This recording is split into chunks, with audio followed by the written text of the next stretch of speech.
Excelsior. Enough said.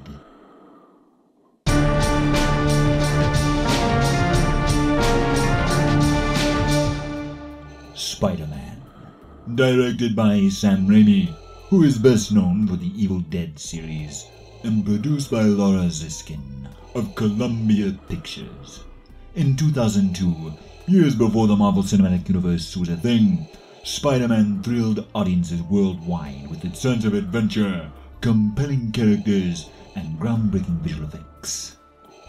When lovable dweeb Peter Parker is bitten by a genetically enhanced super spider on a field trip, he goes from being a total square to a swinging cat. Tobey Maguire was perfect casting for the role of Peter Parker. He even improvised the scene where he tries to shoot his webs for the first time. And in recent years, people give old Tobey a lot of crap for crying and whining so much as Spidey, but honestly, have you ever read a comic? Peter Parker is possibly one of the whiniest superheroes of all time, and no one looks cool while they're crying, so let's give the guy a break.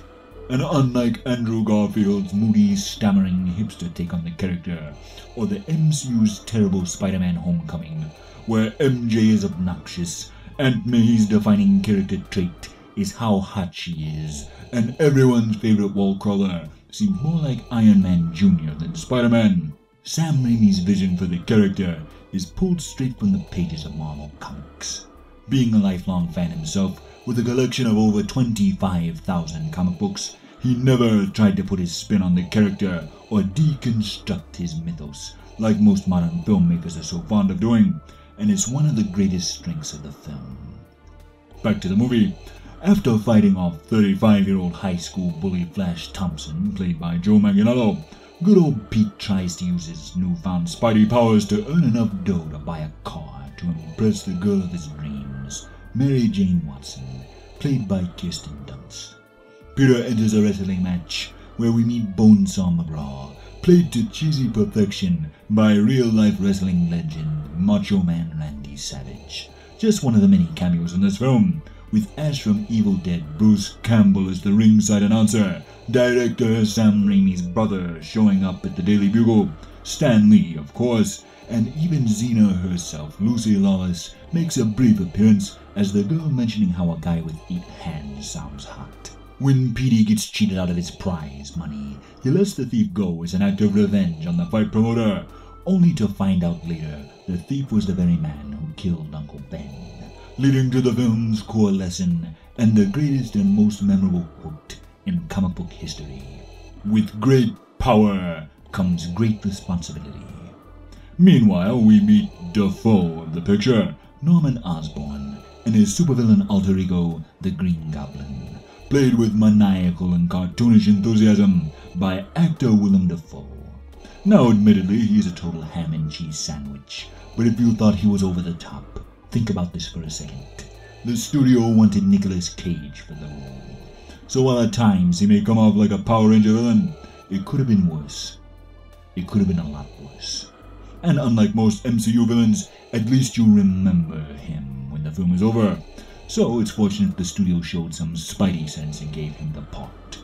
Where this film truly shines is with its characters. They seem like real people, and you genuinely care about them.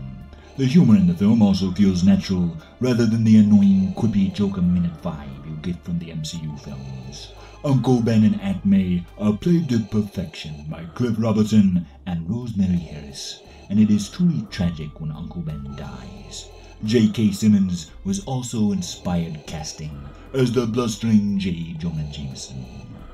After a montage of Spider-Man doing whatever a spider can, and the now iconic upside-down kiss in the rain sequence, Stormin' Norman stops by to celebrate Thanksgiving with our hero and his family.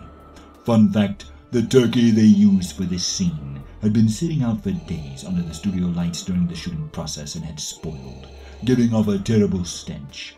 According to director Sam Raimi, it made shooting this scene miserable for everyone involved, but it also highlights how great these actors truly are, because watching this scene, you would never know the whole time they were smelling rancid, rotten bird flesh. After learning Spidey's secret identity, the Green Goblin captures MJ in typical supervillain fashion, and the final battle of the film takes place. The ending sequence of Spider-Man swinging through New York City took 18 months to complete, and was the final shot the effects team finished mere weeks before the film's final release. Spider-Man is a coming-of-age story that deals with themes of loss, responsibility, and the importance of doing the right thing. It is also an exploration of human nature and how an individual's personal character will affect how they use power if it is given to them. Director Sam Raimi said he felt it was important to inspire children and young people to do the right thing with this film, and he manages to do so without feeling like he's pushing an agenda like most modern films. And in an age of moral ambiguity, where people don't take responsibility for their words or deeds, 16 years after its initial release, the message of this film has never been more relevant. In the end, Spider-Man is a heroic and inspiring film, full of real human drama. It stands out in the modern age of superhero films, where most of these movies feel like placeholders for the larger event films. Spider-Man, on the other hand, is a self-contained hero's journey that captures everything fans have grown to love about the comic since its initial creation by Stan Lee and Steve Ditko back in the 60s. So for its compelling story, perfect casting, sweeping heroic film score by composer Danny Elfman, important themes, thrilling action, faithful depiction of Spider-Man's story and costume, I give Sam Raimi's Spider-Man 4 out of 5 Death Stars. The force is strong with this one. Next week is the beginning of October, which means Halloween is just around the corner. Imperial citizen Jacob Stauffer made his own take on my iconic look with his costume, Formal Vader. So tweet a picture of your Star Wars themed costume to me, @VaderReviews. I want to see your Star Wars costumes. Until next time, this has been Vader Reviews. Be sure to like, comment, subscribe, and hit that bell for notifications, and follow me on Twitter @VaderReviews. Join the Empire today. You do not yet realize your importance. Share these videos, and together we will rule the internet. And always remember, you don't know the power of the dark side.